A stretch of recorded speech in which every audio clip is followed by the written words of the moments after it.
ಶ್ರೀ ಪರಮಾತ್ಮನೇ ನಮಃ. ಶ್ರೀಮದ್ಭಗವದ್ಗೀತಾ ಅಥ ಪಂಚಮೋऽಧ್ಯಾಯಃ. ಕರ್ಮಸನ್ನ್ಯಾಸಯೋಗಃ. ಯೇ ಹಿ ಸಂಸ್ಪರ್ಶಜಾ ಭೋಗಾಃ ದುಃಖಯೋನಯ ಏವ ತೇ ಆದ್ಯಂತವಂಥ ಕೌಂತೇಯ ನ ತೇಷು ರಮತೆ ಬುಧಃ. ವಿಷಯೇಂದ್ರಿಯಗಳ ಸಂಪರ್ಕದಿಂದ ಉತ್ಪನ್ನವಾಗುವ ಭೋಗಗಳು ದುಃಖಕ್ಕೆ ಕಾರಣವಾಗಿರುತ್ತದೆ. ಏಕೆಂದರೆ ಅವುಗಳು ಆದಿಯೂ ಅಂತ್ಯವೂ ಉಳ್ಳವುಗಳು. ಎಲೈ ಕುಂತಿ ಪುತ್ರನೇ, ವಿವೇಕಿಯೂ ಅವುಗಳಲ್ಲಿ ರಮಿಸುವುದಿಲ್ಲ. ಹಿಂದಿನ ದಿನಗಳಲ್ಲಿ ರುಚಿಯ ವಿಷಯವಾಗಿ ಯಾರಿಗೂ ಹೆಚ್ಚು ಆಸಕ್ತಿ ಇಲ್ಲವಾಗಿತ್ತು.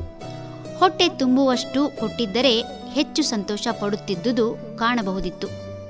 ಇಂದು ಮನುಷ್ಯ ಹೊಟ್ಟೆಗೆ ಹಿತವಾದದ್ದು ಅಥವಾ ಹೊಟ್ಟೆ ತುಂಬುವ ಆಹಾರದ ಬದಲು ನಾಲಿಗೆ ಹಿತವಾದ ಆಹಾರ ಹುಡುಕಿ ಬೆನ್ನಟ್ಟಿ ಹೋಗುವುದೇ ಹೆಚ್ಚು. ಹಿಂದೆ ಊಟದ ಸಮಯದಲ್ಲಿ ಹತ್ತಿರದಲ್ಲಿ ಇದ್ದ ಭೋಜನ ಗೃಹದಲ್ಲಿ ದೊರೆಯುತ್ತಿದ್ದ ಆಹಾರ ಪಡೆದು ಕೇವಲ ಉದರ ಪೋಷಣೆ ದೃಷ್ಟಿಯಿಂದ ಮಾತ್ರ ಊಟ ಮಾಡುತ್ತಿದ್ದ. ಇಂದು ಹತ್ತಿರದಲ್ಲೇ ಭೋಜನ ಗೃಹವಿದ್ದರೂ ಅದನ್ನು ಬಿಟ್ಟು ಇಂದ್ರಿಯ ಚಾಪಲ್ಯಕ್ಕೆ ದಾಸರಾಗಿ ಬಹಳ ದೂರ ಪ್ರಯಾಣ ಬೆಳೆಸಿ ಊಟ ಮಾಡಿ ಅಗತ್ಯಕ್ಕಿಂತ ಹೆಚ್ಚು ಸೇವಿಸಿ ಊಟದ ನಂತರ ಬಳಲುವುದು ನಿಶ್ಚಿತ. ಒಂದು ಮುಷ್ಟಿ ಆಹಾರ ತಿಂದು ಆನಂದದಿಂದ ಇರುವ ಬದಲು ಇಂದ್ರಿಯ ಚಾಪಲ್ಯದ ಕಾರಣ ವಿಷಯ ಭೋಗಕ್ಕೆ ಒಳಗಾಗಿ ಆರೋಗ್ಯ ಹಾಗೂ ಸಮಯದ ಬಗ್ಗೆ ಆಲೋಚಿಸದೆ ತನ್ನ ಬದುಕಿನ ಅತ್ಯಮೂಲ್ಯ ಸಮಯ ಹಾಳು ಮಾಡಿಕೊಂಡು ತಾನೂ ಹಾಳಾಗುವುದಲ್ಲದೆ ಕೆಲಸದ ವೇಳೆಯನ್ನು ತನ್ನ ಸ್ವಾರ್ಥಕ್ಕೆ ಬಳಸಿ ಒಟ್ಟಾಗಿ ಮಾಡಬೇಕಾಗಿದ್ದ ಕೆಲಸಕ್ಕೆ ತಡೆಯಾಗಿ ಇತರರ ಕಾರ್ಯಕ್ಷಮತೆಗೂ ತಡೆಯಾಗುತ್ತಾನೆ. ಇಂದ್ರಿಯ ಚಾಪಲ್ಯಗಳು ಎಂದಿಗೂ ತೀರುವುದಿಲ್ಲ, ಬದಲಾಗಿ ಇನ್ನೂ ಹೆಚ್ಚುತ್ತವೆ. ಹೊಟ್ಟೆ ಹಸಿವನ್ನಾದರೂ ತೀರಿಸಬಹುದು, ಆದರೆ ಇಂದ್ರಿಯದ ಹಸಿವು ಅಷ್ಟು ಸುಲಭವಾಗಿ ತೀರುವುದಿಲ್ಲ. ಹೊಟ್ಟೆಗೆ ಅಳತೆ ಇದೆ ಅಂದರೆ ಒಂದು ಮಿತಿ ಇದೆ.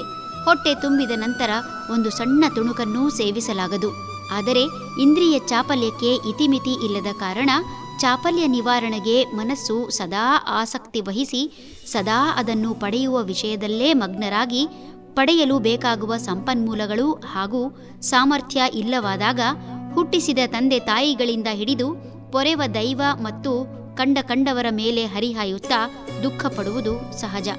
ಹೀಗೆ ಇಂದ್ರಿಯ ಚಾಪಲ್ಯಗಳು ಒಮ್ಮೆ ತೀರಿಸಿಕೊಂಡರೆ ಸಮಾಧಾನವಾಗದೆ ಮತ್ತೆ ಮತ್ತೆ ಹುಟ್ಟುವ ಕಾರಣ ಇದನ್ನು ತೀರಿಸಿಕೊಳ್ಳಲು ಸದಾ ದುಃಖ ಪಡಬೇಕಾಗುತ್ತದೆ. ಹರಿ ಓಂ.